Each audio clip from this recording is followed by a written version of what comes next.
है मसीह का प्यारा वचन, ये है वचन, प्यारा वचन, यीशु मसीह का प्यारा।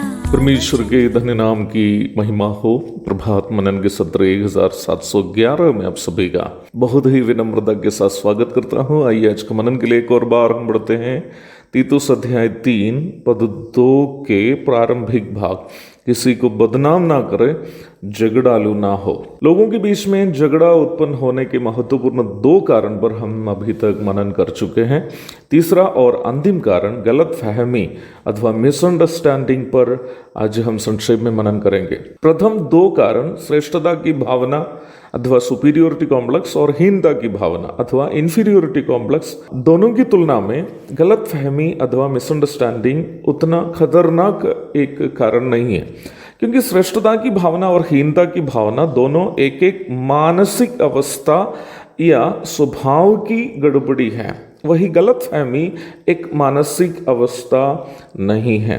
Both superiority complex and inferiority complex are mental states और behavioural disorders, but misunderstanding is not. प्रथम दोनों कारण मानसिक समस्या होने के कारण जो लोग निम्न समस्याओं से परेशान हैं, जब तक खुद अपनी समस्या नहीं समझेंगे और स्वयं नहीं चाहेंगे कि मुझे इस समस्या से बाहर आना है, वे निम्न समस्याओं से छुटकारा नहीं पाएंगे। ज्यादातर लोग जो इन समस्याओं से परेशान हैं, राजा शाऊल के समान अपनी मानसिक अवस्था के तलवार में ही गिरकर मानसिक तनाव, अपनों से झगड़ा रगड़ा, कलीसिया से दूरी आदि स्थिति में दुनिया छोड़ते हैं। कई बार ज्यादातर मसीही विश्वासी भी जो सुपीरियोरिटी कॉम्प्लेक्स या इंफीरियोरिटी कॉम्प्लेक्स से परेशान हैं, ये जानते भी नहीं है कि उनमें इन समस्याएं हैं।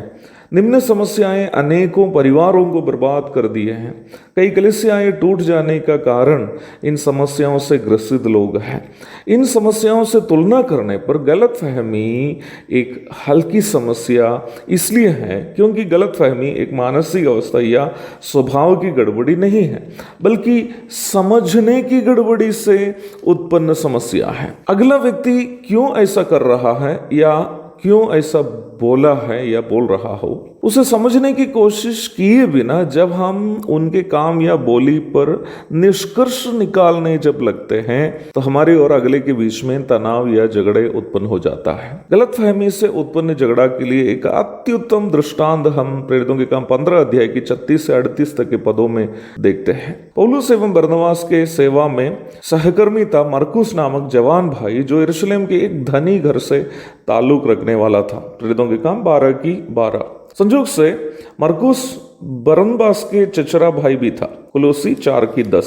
पौलुस एवं बरनबास के संग पौलुस के प्रथम प्रचार प्रसार की यात्रा में दोनों के सहायक के रूप में मरकुस भी, जिनका नाम यूहन्ना भी था, शामिल हुआ। प्रेरितों के काम 13 की 5। परंतु सेवा कार्यों में कठिन परिस्थितियों को सामना करने के कारण होना चाहिए, मरकुस सेवकाई के बीच में वापस अपना घर चला गया। प्रेरितों के काम 13 की 13। परंतु बरनबास, जिनके अंदर में दूसरों को प्रोत्साहन करने का गुण अधिक था, अपनी सेवकाई में मरकुस को पुनः शामिल कराने की कोशिश किए। प्रेरितों के काम 15 की 36। मेरी समझ से ऐसा करने के पीछे बरनबास का एक ही कारण एक जवान भाई का प्रोत्साहन करना ही था, क्योंकि पौलुस को भी मसीह कलीसिया स्वागत करने के लिए हिचकिचाई, तो बरनबास ही उसका प्रोत्साहन करके अंताकिया में ले आया था। प्रेरितों के काम 11 की 25 पढ़िएगा।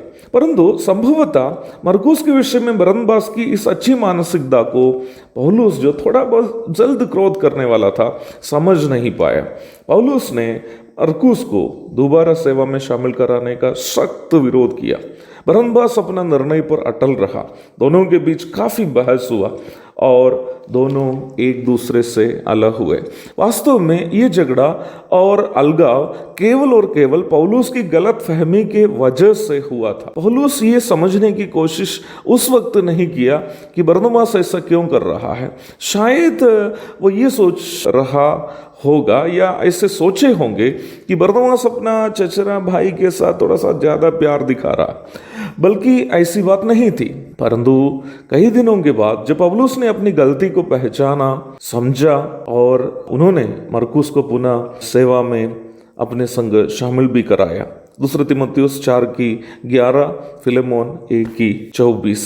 गलतफहमी से झगड़ा उत्पन्न होने का एक मुख्य कारण हमारा जिद और अपने पक्ष से केवल समस्याओं की ओर देखना है। यदि हम दूसरे पक्ष की नजरों से भी बातों को समझने की कोशिश करेंगे तो कई झगड़ाएं हम समाप्त कर सकते हैं, परंतु केवल अपनी नजरों से ही देखना छोड़कर दूसरों की नजरों से भी बातों की ओर देखना हो तो उसके लिए परमेश्वर के प्रेम से भरा हुआ एक दिल हमें होना चाहिए। आज का मनन उसके लिए हम सबकी प्रेरणा करे। एक और शुभ दिन की धन्य कामनाओं के साथ आज का मनन मैं समाप्त करता हूँ। प्रभु आप सबको आशीष दे। आमीन। भोजन है आत्मा में भूखे कोयल, पानी है आत्मा में प्यासे कोयल, पालन जो करते हैं उसके लिए आशीष पाने का